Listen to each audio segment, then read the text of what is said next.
My wife frequently threatens divorce over trivial matters, which has become exhausting. Recently, I simply responded, "Okay," and left. Right now, I'm staying with my sister. My wife and I have been together for 5 years, married for 4, and we have a 4-year-old daughter. I'm the primary breadwinner since she has chosen to be a stay-at-home mom for the last year and a half. Although we have our share of disagreements, which happen about once or twice a month, I contribute by helping with our daughter, cooking, and cleaning.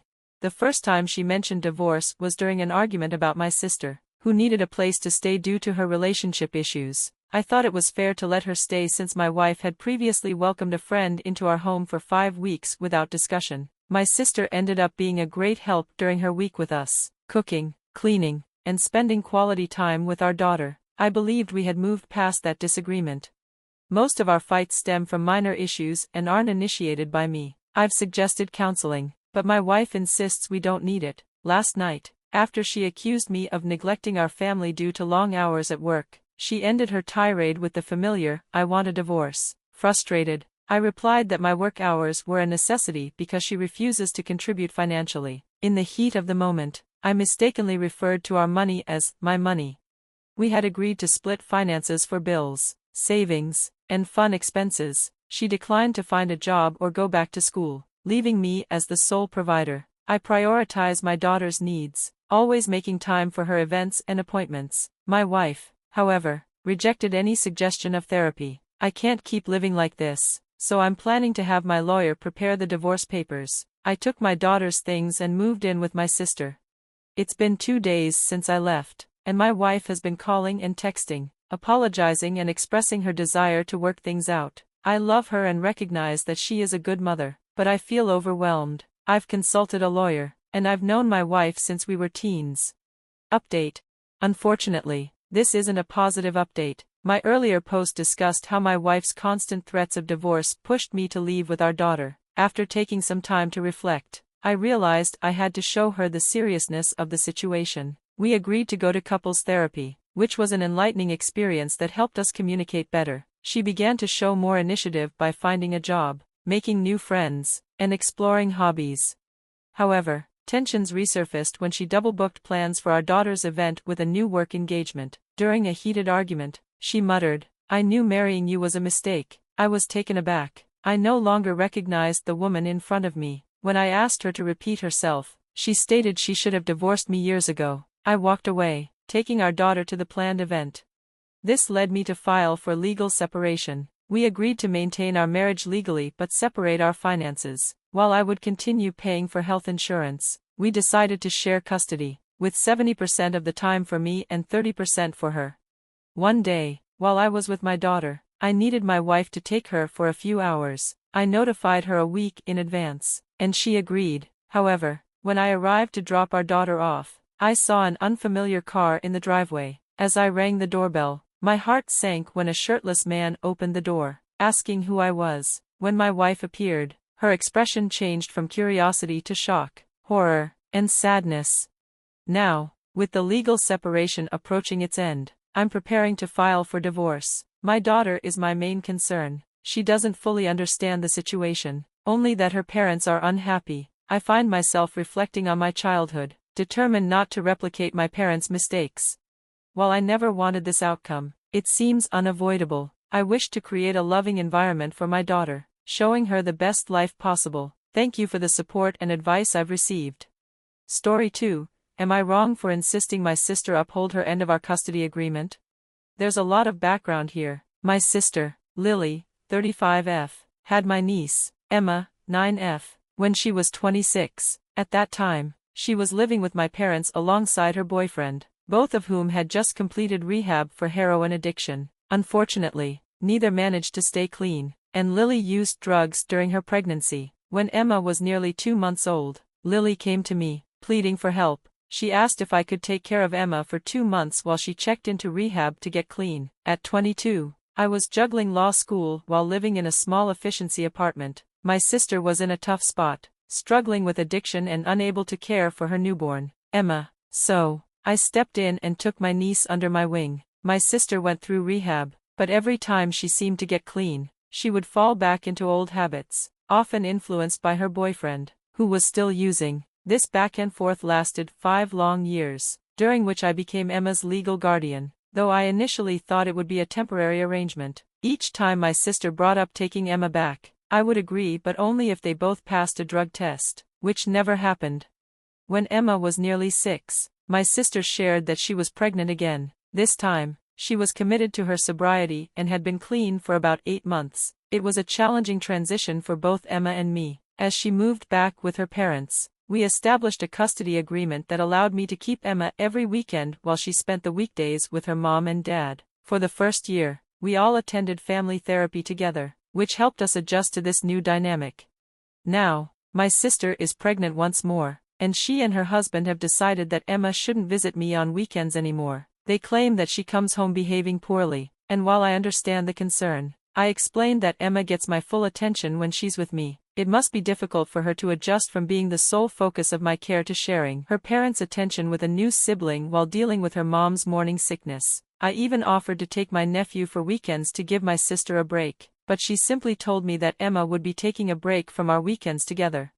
After letting my sister have Emma for 2 weekends in a row, I grew frustrated with the lack of communication and threatened to take her to court, citing our custody agreement and my role as a legal guardian. My sister accused me of reminding her of the past and preventing her from being a real mother to Emma. This situation leaves me conflicted. I've been raising Emma for nearly 6 years and cherish every moment with her, yet I worry that I might be overstepping. Emma calls me every evening, eager to know our weekend plans, which makes me feel even more guilty. I suspect my sister is framing this as me not wanting Emma around, when in reality, my priority is Emma's well-being. To clarify some details, Emma is now 9 years old, and my sister has been sober for over 3 years. Our transition process was gradual. She spent every other weekend with her parents for a year before we shifted to a 50-50 custody arrangement. For those concerned that I'm hindering my sister and her family's time together, I've always been flexible. If they have plans, I willingly let Emma stay with them. The issue seems to stem from my sister wanting to limit my time with Emma, rather than genuinely wanting family time. My sister is a stay-at-home mom and has ample opportunity to bond with Emma. However, she struggles with her weight and often remains at home, which is typically chaotic. Our parents bought her a house 3 years ago in hopes of helping her regain custody. Meanwhile, I ensure Emma has a variety of activities, karate, swimming, and Girl Scouts, while maintaining consistent communication to support her well-being. My sister's husband has relapsed twice in the past 3 years but was removed from the home each time, protecting Emma from witnessing those incidents. Many have suggested that my sister uses Emma as a babysitter. I don't believe that's true. My sister rarely leaves the house, and I prioritize Emma's engagement and activity outside. Recently, my sister allowed Emma to watch her 3-year-old brother for 2 hours, rewarding her with $20, which Emma found exciting. In light of some concerning comments about Emma's home environment, I've reached out to her former therapist and scheduled an appointment for Friday after school. Our usual approach is for Emma to speak with the therapist alone first, followed by a joint session. I want to reassure Emma that I'm always here for her and will never abandon her. I also plan to discuss her happiness living with her parents and whether she would prefer to spend less time there. As for the transition details, it was slow and deliberate. I would never allow my bond with Emma to be severed. We started by letting her spend weekends with her parents for almost a year, followed by a 50-50 split, and now I've had her every weekend for almost a year. Regarding Emma's behavior, she thrived until my sister became pregnant again. Emma enjoyed the prospect of having a little brother and even began calling my sister Mom for the first time. I fund her private school education, which has helped her maintain a stable social circle and strong relationships with her teachers. However, I've noticed that after her weekends with me, Emma returns to her parents and struggles to listen to them for the first few days of the week. By the time my sister feels she's made progress, it's time for my weekend again, creating a frustrating cycle. My sister has admitted jealousy towards my relationship with Emma and my ability to provide for her. Yes, I spoil her, she's my girl, and I want to give her everything I can. My sister claims Emma doesn't listen to her when given chores or screen time limits, which is a stark contrast to our dynamic. While I keep Emma busy with activities during our weekends, she is rarely allowed screen time, and our household runs differently. I've never had issues with Emma listening to me. I carry a heavy guilt over Emma calling me Mom. For the first 3 years of her life, she did, until my sister came to visit.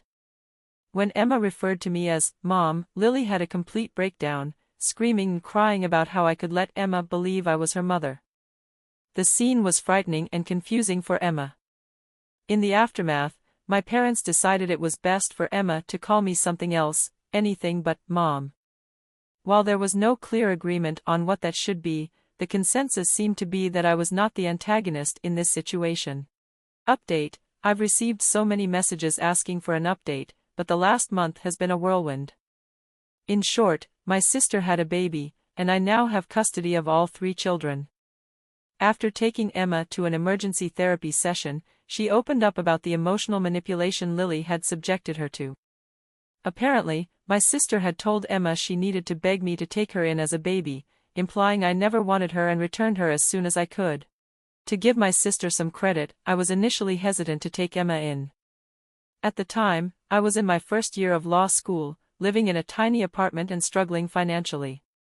The thought of caring for an infant, even temporarily, was daunting, and I wasn't sure how I would manage.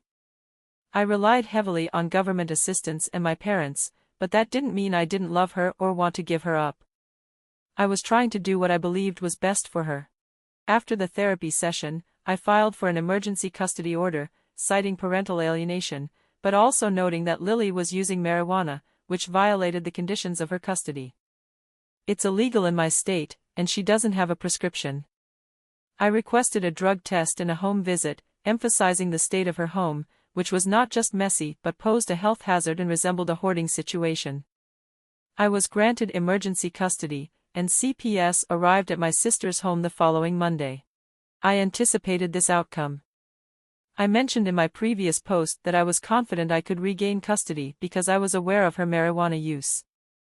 To clarify, I didn't see it as an issue for her personally, she uses it for migraines. However, I wasn't above using that knowledge to my advantage if necessary. Things took an unexpected turn, though. Some commenters suggested I clearly disliked my sister. I don't, I love her, but I believe her problems stem from her trusting nature and the people she surrounds herself with. However, I will admit that I loathe my sister's partner. When CPS arrived, they discovered that my sister's partner was not only growing marijuana in their basement but also psychedelic mushrooms. Drug tests on both of them revealed not only marijuana but other substances, including fentanyl, likely laced with whatever else they were using. They immediately removed my nephew and contacted me to take him. Both were arrested on charges related to the drugs they were cultivating. I genuinely didn't see this coming. I knew Lily was depressed but hadn't noticed signs of substance abuse. The fact that she was pregnant and using drugs is a betrayal I can't even articulate. Adjusting to life with 2 kids has been a challenge, especially knowing that Lily would soon give birth to another. I visited her in jail and struck a deal. She would relinquish all parental rights to all 3 kids in exchange for my paying her bail and providing her with a lawyer to help her avoid jail time. Unfortunately, I also had to bail out her partner and cover his legal fees. She gave birth a week ago. Thankfully, she didn't have to deliver in jail, and her new son appears healthy despite her drug and alcohol use. I now have full custody of Emma and both her brothers and am in the process of filing for legal adoption, which is significantly different from guardianship. Given that both parents have signed away their rights, I'm confident in my chances for success. I know this is the right path. I don't want to remain in limbo, waiting for her to be clean long enough to reclaim the kids. My experiences have shown me I can't trust her, and I refuse to co-parent with someone who lies and manipulates like she has. Emma is thriving. I've never seen her happier. Despite some sleepless nights, the baby and I are doing well. My main concern is my 3-year-old nephew, Ian. He seems to be okay for now, but I doubt he fully understands that this is permanent. We will definitely be pursuing family therapy. I hope I've covered everything. Thank you to everyone who reached out and helped me see that something was wrong with Emma. Without your support, I can't imagine what might have happened. Edit: I've noticed a lot of concern in the comments about my sister having another baby. It's unlikely. The reason she had Emma initially was due to not being on any form of birth control. She believed she couldn't get pregnant after losing an ovary during her teenage years. Emma was born breech, necessitating a cesarean. Consequently, she had cesareans for both her other children as well. After my latest nephew was born, the doctor indicated that extensive scarring, combined with her having only one ovary, made it highly unlikely she would have more children. While it's not impossible, the odds are so low that, given everything else on my plate, I've chosen not to worry about that for now. Relevant comments info. In response to questions about my law school experience, I graduated almost 7 years ago. I started working as an assistant district attorney shortly after and now practice as a criminal defense attorney, occasionally handling family law cases. Currently, I'm pursuing a business certification in international law, as I was raised in Europe, live in the States, and am interested in potentially transitioning to a position with an international company that would allow for travel. However, I'll need to consider the kids in any future job changes. Having traveled extensively in my childhood, I cherished the different cultures I encountered, but I also long for the opportunity to establish roots. Have your parents chimed in on this? My parents and I are currently on a break. When I filed for emergency custody, they were furious, and we exchanged hurtful words. I understand their perspective. It seemed as though my sister's family had finally pulled it together, and they believed I was trying to sabotage that. Their stance may have changed following the developments, as this is the first time they've refused to bail my sister out. They haven't reached out since, and I think it's best to give it some time. I'm sleep-deprived and overwhelmed, and I don't want to say anything I might regret.